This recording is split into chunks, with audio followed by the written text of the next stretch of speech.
Bien, entonces ya tenemos el paso 3 en el componente principal y el paso 3 en el componente de pruebas unitarias.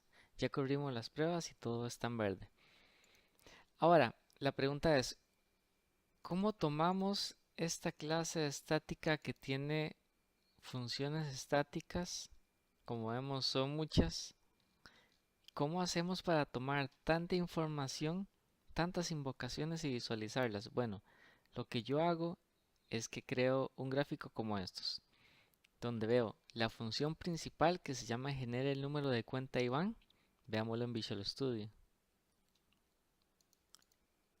Y gráfico cuáles son las funciones que él llama. Como sé que todas son funciones de responsabilidad única, entonces cada vez que una función llama a otras, sé que hay una variable local con la que está pivoteando. Así entonces, cada uno de estos puntos donde se llama a otras funciones hay una variable local. Luego paso al genere los dígitos verificadores. Genere los dos dígitos verificadores. Él también tiene una variable local y llama a otras funciones. Llama a genere el número verificador, que también tiene una variable local. Llama a genere el requerimiento como número, que es otra que tiene otra variable local. Y esta última llama a dos funciones que ya no coordinan, sino que contienen detalles. Tenemos estas dos, formatee el requerimiento que hace esta concatenación y convierta a decimal.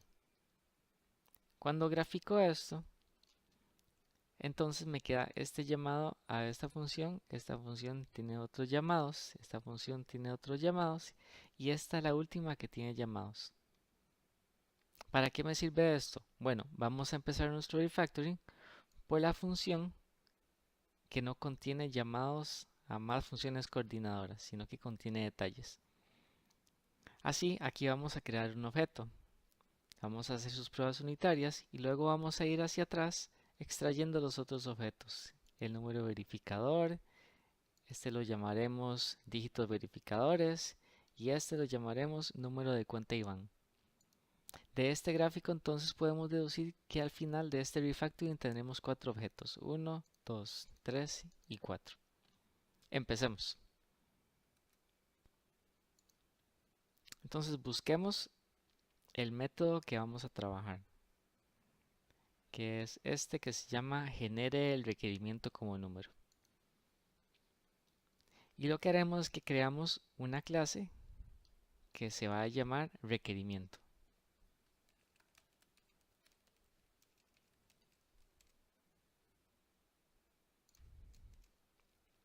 Vamos a indicar que es una clase pública porque va a tener pruebas unitarias. Y voy a crear su constructor. En C# puedo escribir ctor, presionar doble tap y así me crea el esqueleto básico de un constructor. Voy a eliminar estos usings que están aquí arriba, entonces puedo presionar control punto y remover los usings innecesarios para que se vea más claro.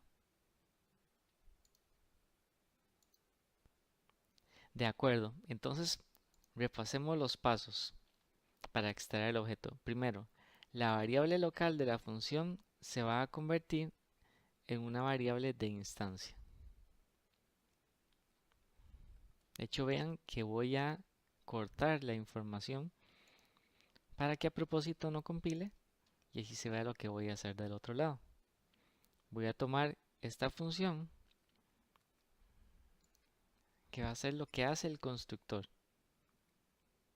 y voy a tomar la última función y esta va a ser el contenido de la función pública que le vamos a llamar,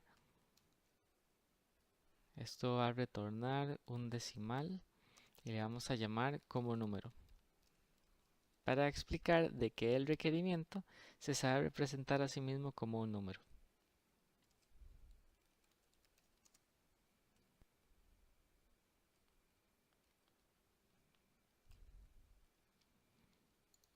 Bien, ahora tenemos nada más como el formato general. Ahora lo que haremos es ir a formatear el requerimiento y vamos a ver su contenido. Formatea el requerimiento es una función que es un detalle. Eso quiere decir que podemos tomarla completa y como en el constructor del requerimiento solo tenemos el llamado de esta función, entonces si creáramos otra función que hace un detalle y esta función solo la está llamando, pues sería totalmente innecesario. Entonces vamos a poner este detalle en el constructor. Notemos que el constructor sigue siendo una función de responsabilidad única, porque solo realiza un detalle. Indiquemos que el constructor se crea con el parámetro de la función,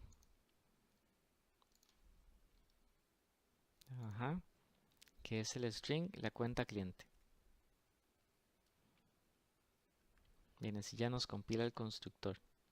Ya asignamos la variable de instancia del requerimiento y ahora vamos a ver la función convierta a decimal. Convierta a decimal contiene solo un detalle. Entonces, igual que en el caso anterior, no tiene sentido crear otra función, sino que aquí mismo podemos hacer el return. No ocupamos variables locales. Así ya hemos terminado este objeto. Podemos borrar las otras funciones.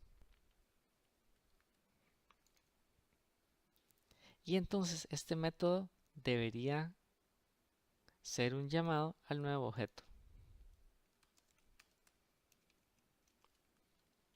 Vamos a asegurarnos de que ambos estén en el mismo namespace.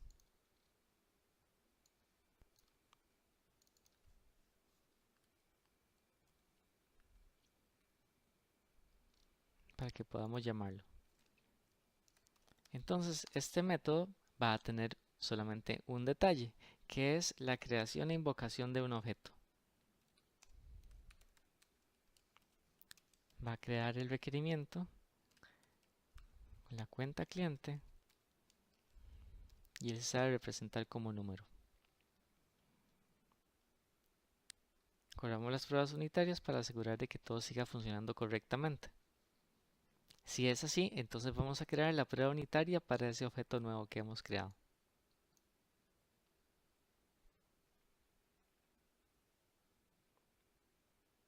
Listo, estamos funcionando bien. Vamos a crear otra carpeta para el objeto nuevo que hemos creado. Entonces, con objetos en las pruebas unitarias, creamos la carpeta requerimiento. Y dentro vamos a tener una prueba unitaria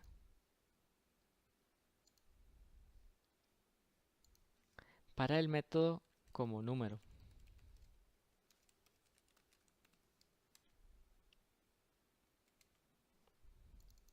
Como número tests. De acuerdo. Lo voy a poner en un namespace.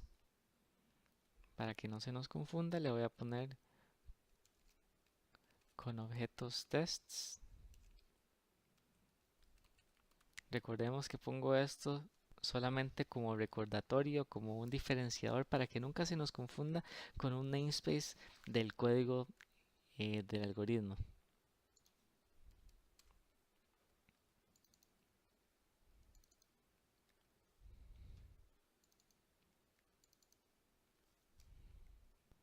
Y la prueba unitaria, entonces vamos a indicar que cuando el constructor del objeto requerimiento reciba una cuenta cliente, entonces va a retornar el requerimiento como un número entero.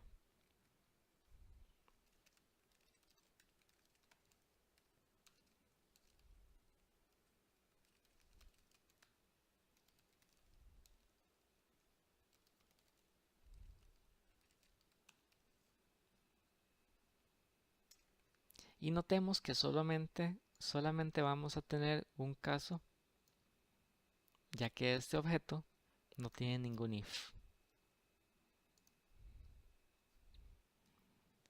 Bien, entonces tenemos el resultado esperado.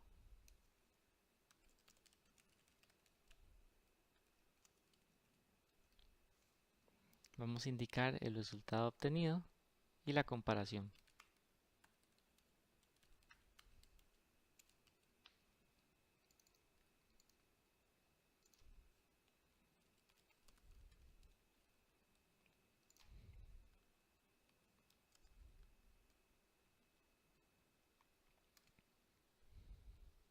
Sabemos que esperamos un decimal.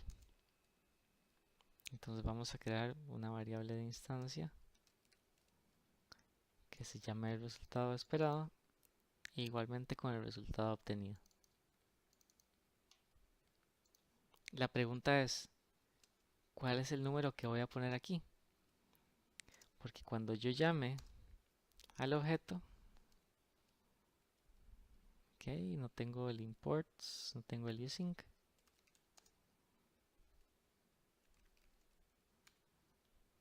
Vamos a usar el namespace con objetos y creamos el objeto requerimiento. Queremos enviarle cualquier cuenta cliente, entonces vamos a tomar una de las pruebas unitarias. Tomemos esta. Más bien, tomemos esta cuenta cliente.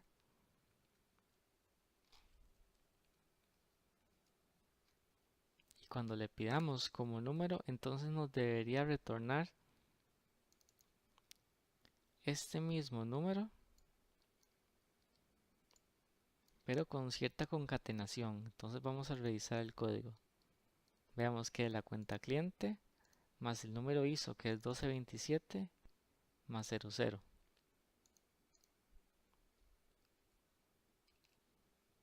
Entonces quiere decir que esto es lo que esperamos. Veamos que dice que el integral constant is too large. Entonces, porque él está pensando que esto es un entero. Entonces vamos a indicarle una m para que él sepa que queremos que este número sea del tipo decimal, para que quepan ese tipo de datos, ya que son tantos números. De acuerdo, entonces vamos a correr las pruebas. Ahora deberían ser 7 pruebas unitarias que funcionan correctamente.